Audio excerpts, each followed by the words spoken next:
Hello, nhớ sống thấy hồng cao như say.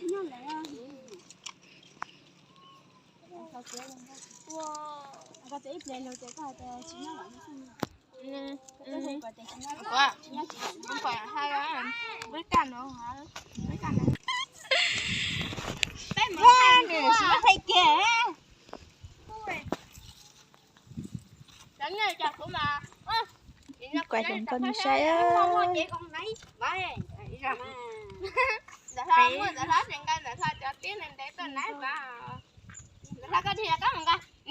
Mình biết xinh thôi mà. Tôi mới biết nãy ta các bạn thôi cho buồn biết đấy à nè.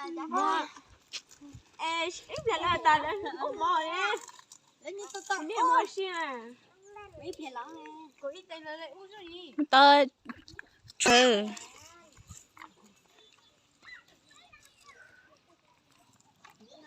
Đây chỉ mà phải đánh nghe.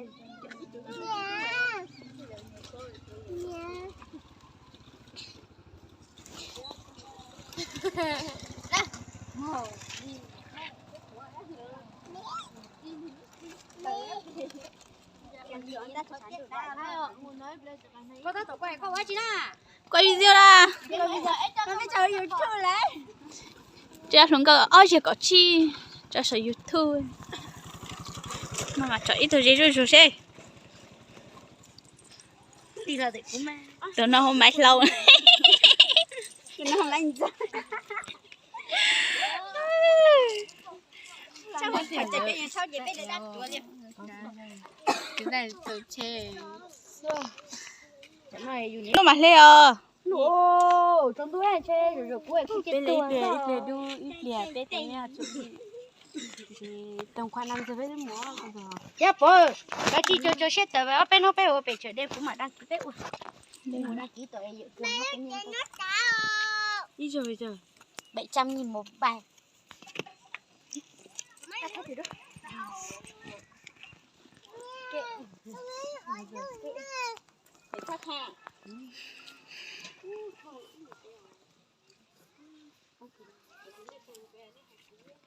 Rồi lấy cái nào rồi đâu? Ông mà chỉ có nhảy nè. Cho nè. Cho heo. Rồi. Cái gì đâu. Đúng một chèo mà tôi chèo. Chế liễu mày rồi. Thì cần người ta cái chuyện. Giờ tôi cả chơi từ từ sao tôi nhớ chị. Giờ nhất là tôi có tin cái gì. Em nó con lá thế. Hay Cho chị sợi để tên tên chút xếp thì cho chế con nó bên đâu rồi.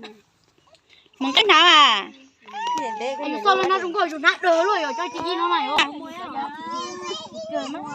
Chị sợi cho cái nó chả lên. Ai xui ta. Cái chị tôi hả này chạy nhưng tôi mới nóng á nè mày. Chị tôi hả tôi giờ mùa á. Ôi đợt xéo. Tụi hồng cao đóng cao cười đó.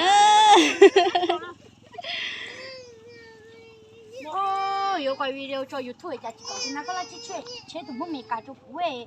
Để bỏ cùng lên. đó nhà bé của tao cho suy về bé không đi nhớ mà thôi bé lấy luôn cho hả Không có tô. Rồi kia. hết chưa Nè bà chứ.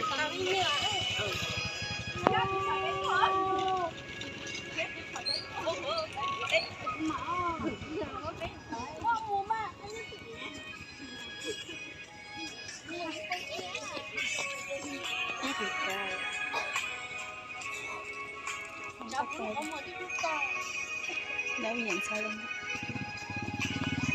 Sẵn tôi chi